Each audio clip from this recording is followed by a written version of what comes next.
ओम श्री परमात्मने नमः। श्रीमद्भगवद गीता 16वां अध्याय। श्री भगवान बोले, भय का सर्वथा अभाव, अंतःकरण की पूर्ण निर्मलता, तत्व ज्ञान के लिए ज्ञान योग में निरंतर दृढ़ स्थिति और सात्विक दान, इंद्रियों का दमन, देवता भगवान और गुरुजनों की पूजा तथा अग्निहोत्र आदि उत्तम कर्मों का आचरण एवं वेद शास्त्रों का पठन पाठन तथा भगवान के नाम और गुणों का कीर्तन, स्वधर्म पालन के लिए कष्ट सहन और शरीर तथा इंद्रियों के सहित अंतःकरण की सरलता, परमात्मा के स्वरूप को तत्व से जानने के लिए सच्चिदानंद घन परमात्मा के स्वरूप में एक ही भाव से ध्यान की निरंतर गाढ़ स्थिति का ही नाम ज्ञान योग व्यवस्थिति समझना है। ज्ञान योग व्यवस्थिति समझना है। मन, वाणी और शरीर से किसी प्रकार भी किसी को कष्ट न देना, यथार्थ और प्रिय भाषण, अपना अपकार करने वाले पर भी क्रोध का न होना, कर्मों में कर्तापन के अभिमान का त्याग, अंतःकरण की उपरति और अर्थात चित्त की चंचलता का अभाव, किसी की भी निंदा आदि न करना, सब भूत प्राणियों में हेतु रहित दया, इंद्रियों का विषयों के साथ संयोग होने पर भी उनमें आसक्ति का न होना, कोमलता, लोक और शास्त्र से विरुद्ध आचरण में लज्जा और व्यर्थ चेष्टाओं का अभाव, अंतःकरण और इंद्रियों के द्वारा जैसा निश्चय किया हो वैसा का वैसा ही प्रिय शब्दों में खाने का नाम सत्य भाषण है। तेज, क्षमा, धैर्य, बाहर की शुद्धि एवं किसी में भी शत्रु भाव का न होना और अपने में पूज्यता के अभिमान का अभाव, ये सब तो हे अर्जुन देवी संपदा को लेकर उत्पन्न हुए पुरुष के लक्षण हैं।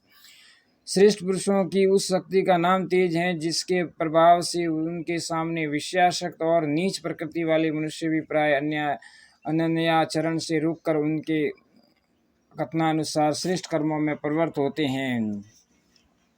हे पार्थ, दंभ, घमंड और अभिमान तथा क्रोध, कठोरता और अज्ञान भी ये सब आसुरी संपदा को लेकर उत्पन्न हुए पुरुष के लक्षण हैं। देवी संपदा मुक्ति के लिए और आसुरी संपदा बांधने के लिए मानी गई है। इसलिए हे अर्जुन, तू शोक मत कर, क्योंकि तू देवी संपदा को लेकर उत्पन्न हुआ है। हे अर्जुन, इस श्लोक में भूतों की सृष्टि यानी मनुष्य समुदाय दो ही प्रकार का है, एक तो देवी प्रकृति वाला और दूसरा आसुरी प्रकृति वाला। उनमें से देवी प्रकृति वाला तो विस्तार पूर्वक कहा गया, अब तू आसुरी प्रकृति वाले मनुष्य समुदाय को भी विस्तार पूर्वक मुझसे सुन। असुर स्वभाव वाले मनुष्य प्रवृत्ति और निवृत्ति इन दोनों को ही नहीं जानते, इसलिए उनमें न तो बाहर भीतर की शुद्धि है, न श्रेष्ठ आचरण है और न सत्य भाषण ही है। वे आसुरी प्रकृति वाले मनुष्य कहा करते हैं कि जगत आश्रय रहित, सर्वथा असत्य और बिना ईश्वर के अपने आप केवल स्त्री पुरुष के संयोग से उत्पन्न है। ये केवल काम ही इसका कारण है, इसके सिवा और क्या है। इस मिथ्या ज्ञान को अवलंबन करके जिनका स्वभाव नष्ट हो गया है तथा जिनकी बुद्धि मंद है, वे सबका अपकार करने वाले कुकर्मी मनुष्य केवल जगत के नाश के लिए ही उस समर्थ होते हैं।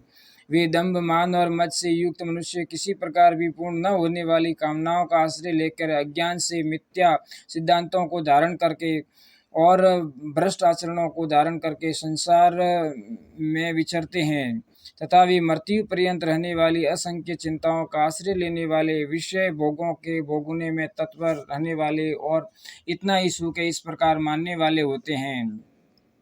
वे आशा की सैकड़ों फांसियों में बंधे हुए मनुष्य काम क्रोध के प्राण होकर विषय भोगों के लिए अन्याय पूर्वक धनादि पदार्थों का संग्रह करने की चेष्टा करते हैं। वे सोचा करते हैं कि मैंने आज यह प्राप्त कर लिया और अब इस मनोरथ को प्राप्त कर लूँगा, मेरे पास यह इतना धन है, फिर भी यह हो जाएगा।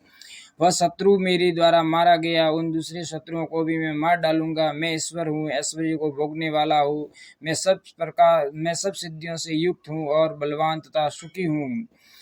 मैं बड़ा धनी और बड़े कुटुंब वाला हूँ, मेरे समान दूसरा कौन है। मैं यज्ञ करूँगा, दान दूंगा और आमोद प्रमोद करूँगा। इस प्रकार अज्ञान से मोहित रहने वाले तथा अनेक प्रकार से भ्रमित चित्त वाले, मोह रूप जाल से समावृत और विषय भोगों में अत्यंत आसक्त असुर लोग महान अपवित्र नरक में गिरते हैं। वे अपने आप को ही श्रेष्ठ मानने वाले घमंडी पुरुष धन और मान के मद से युक्त होकर केवल नाम मात्र के यज्ञों द्वारा पाखंड से शास्त्र विधि रहित यजन करते हैं। वे अहंकार, बल, घमंड, कामना और क्रोध आदि के परायण और दूसरों की निंदा करने वाले पुरुष अपने और दूसरों के शरीर में स्थित मुझ अंतर्यामी से द्वेष करने वाले होते हैं। उन द्वेष करने वाले पापाचारी और क्रूरकर्मी नराधमों को मैं संसार में बार बार आसुरी योनियों में ही डालता हूँ। हे अर्जुन, वे मूढ़ मुझको न प्राप्त होकर ही जन्म जन्म में आसुरी योनियों को प्राप्त होते हैं, फिर उससे भी अति नीच गति को ही प्राप्त होते हैं, अर्थात घोर नरकों में पड़ते हैं। काम, क्रोध तथा लोभ, ये 3 प्रकार के नरक के द्वार आत्मा का नाश करने वाले तथा उसको अधोगति में ले जाने वाले हैं। एतएव इन तीनों को त्याग देना चाहिए। सर्व अनर्थों के मूल और नरक की प्राप्ति में हेतु होने से यहाँ काम, क्रोध और लोभ को नरक के द्वार कहा गया है।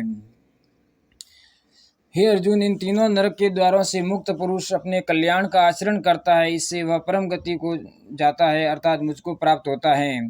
जो पुरुष शास्त्र विधि को त्याग कर अपनी इच्छा से मनमाना आचरण करता है, वह न सिद्धि को प्राप्त होता है और न परम गति को और न सुख को ही। अपने उद्धार के लिए भगवत आज्ञा अनुसार बरतना ही अपने कल्याण का आचरण करना है।